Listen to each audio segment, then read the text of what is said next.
നമസ്കാരം. ആര്യാടൻ മുഹമ്മദിന്റെ രാഷ്ട്രീയ ജീവിതത്തിലെ ദുർഘടമായ ഒരു വഴിത്തിരിവായിരുന്നു സഖാവ് കുഞ്ഞാലി വധം. കോടതി കുറ്റവിമുക്തനാക്കിയിട്ടും കൊലയാളി എന്ന ആരോപണം വേട്ടയാടി 1969 ജൂലൈ 26 അർദ്ധരാത്രിയിലാണ് ചുള്ളിയോട് അങ്ങാടിയിൽ CPM MLA കൂടിയായ കുഞ്ഞാലി വെടിയേറ്റ് മരിക്കുന്നത്. വെടിവെച്ചത് DCC സെക്രട്ടറി കൂടിയായ ആര്യാടനാണെന്ന് കോൺസ്റ്റബിൾ കുഞ്ഞമ്പു നായർക്ക് കുഞ്ഞാലി മരണമൊഴി നൽകി. ഇതായിരുന്നു ആര്യാടനെതിരെ ശക്തമായ തെളിവായത്.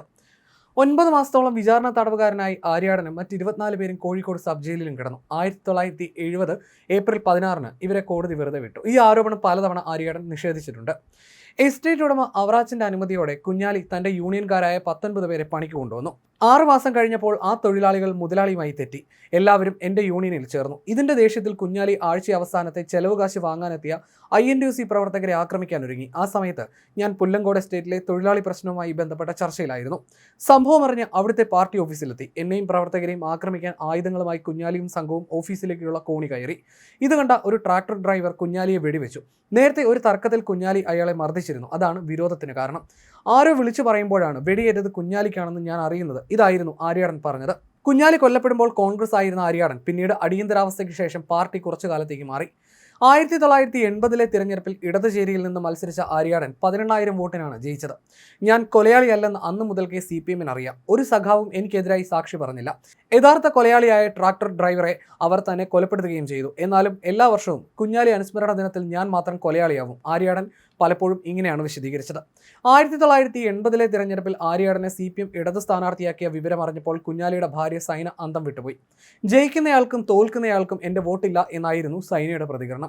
ഈ നിലപാടിലെ അപകടം പാർട്ടി തിരിച്ചറിഞ്ഞു. അവരെ അനുനയിപ്പിക്കാൻ സഹോദരനും പ്രസിദ്ധ നാടകൃത്തുമായ KT മുഹമ്മദിനെ സമീപിച്ചു. അങ്ങനെ സൈനയെ കൊണ്ട് ഒരു പ്രസ്താവന എഴുതി തയ്യാറാക്കിച്ചു. സൈന എഴുതിയ പ്രസ്താവനയിലെ ഒരു ഭാഗം ഇങ്ങനെയായിരുന്നു: നിലമ്പൂരിലെ എന്നല്ല ലോകത്തിലെ തന്നെ ഒരു സ്ത്രീക്കും ഇങ്ങനെ ഒരു ഗതികേട് ഉണ്ടാവരുത്. എന്നാൽ ആ ഭാഗം ഒഴിവാക്കിയാണ് ആ പ്രസ്താവന പുറത്തിറക്കിയത്. സൈനയും ആര്യാടനും തമ്മിലൊരു കൂടിക്കാഴ്ച ഒരുക്കാനും ശ്രമമുണ്ടായി. പ്രശ്നമൊന്നും ഉണ്ടാവില്ലെന്ന് KT ഉറപ്പ് നൽകിയെങ്കിലും എങ്ങാനും കൈവിട്ടു പോയെങ്കിലോ എന്ന് ഭയന്ന് അത് ഒഴിവാക്കിയെന്നതും നിലമ്പൂരിലെ രാഷ്ട്രീയ ചരിത്രമാണ്. കുഞ്ഞാലിയുടെ കൊലയ്ക്ക് ശേഷം നിലമ്പൂർ UDFന്റെ കോട്ടയായി. 2021 നിലമ്പൂരിൽ രണ്ടാം തവണയും LDF സ്വതന്ത്രൻ PV അൻവർ വെന്നിക്കൊടി പാർച്ചത് വെല്ലുവിളിയെ അതിജീവിച്ചായിരുന്നു. അപ്പോഴും മുൻ കോൺഗ്രസുകാരൻ എന്ന പ്രതിച്ഛായയിലായിരുന്നു അൻവറിന്റെ വിജയം. 2016 നേടിയ 11,504 എന്ന തിളക്കമാർന്ന ഭൂരിപക്ഷത്തിന് കഴിഞ്ഞ തവണ വൻ ഇടിവ് നേരിട്ടു. 2,794 വോട്ടിനാണ് അൻവർ ജയിച്ചത്. 2025 ഉപതെരഞ്ഞെടുപ്പിൽ അൻവർ UDFനൊപ്പം കയറാനും ശ്രമിക്കുന്നു. അതുകൊണ്ട് തന്നെ എന്ത് സംഭവിക്കാം? നിലമ്പൂർ നഗരസഭയും വഴിക്കടവ്, എടക്കര, ചുങ്കത്തറ, പോത്തുകല്ല്, കരുളായി, അമരമ്പലം ഗ്രാമപഞ്ചായത്തുകളും ഉൾപ്പെടുന്നതാണ് മണ്ഡലം. 2020 നടന്ന തദ്ദേശ തെരഞ്ഞെടുപ്പിൽ പോത്തുകൽ, അമരമ്പലം പഞ്ചായത്തുകളും നിലമ്പൂർ നഗരസഭയും LDFന് ഒപ്പമായിരുന്നു. വഴിക്കടവ്, മൂത്തേടം, എടക്കര, ചുങ്കത്തറ, കരുളായി എന്നീ 5 പഞ്ചായത്തുകളിലാണ് UDFന് മുൻതൂക്കം. വീണ്ടും തെരഞ്ഞെടുപ്പ് എത്തുമ്പോഴും കുഞ്ഞാലി വധവും ആര്യാടൻ മുഹമ്മദും ചർച്ചകളിൽ നിറയുന്നു. ആര്യാടന്റെ മകൻ ആര്യാടൻ ഷൗക്കത്താണ് കോൺഗ്രസ് സ്ഥാനാർത്ഥി. അപ്പോൾ CPM ചിഹ്നത്തിൽ നിലമ്പൂരുകാരനായ സ്വരാജും എത്തുന്നു.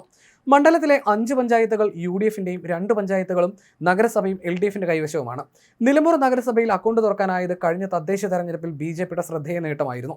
വന നിയമ ഭേദഗതി, കാർഷിക പ്രശ്നങ്ങൾ എന്നിവ UDFും BJPയും മണ്ഡലത്തിൽ ചർച്ചയാക്കും. നിലമ്പൂർ നഞ്ചൻകോട് റെയിൽപാത എന്ന സ്വപ്ന പദ്ധതിയും തെരഞ്ഞെടുപ്പ് പ്രചാരണത്തിൽ സജീവമാക്കാനാണ് സാധ്യത. നിലമ്പൂർ ബൈപ്പാസിന് തുക അനുവദിച്ചതും മറ്റ് വികസന വിഷയങ്ങളും LDFും ചർച്ചയാക്കും.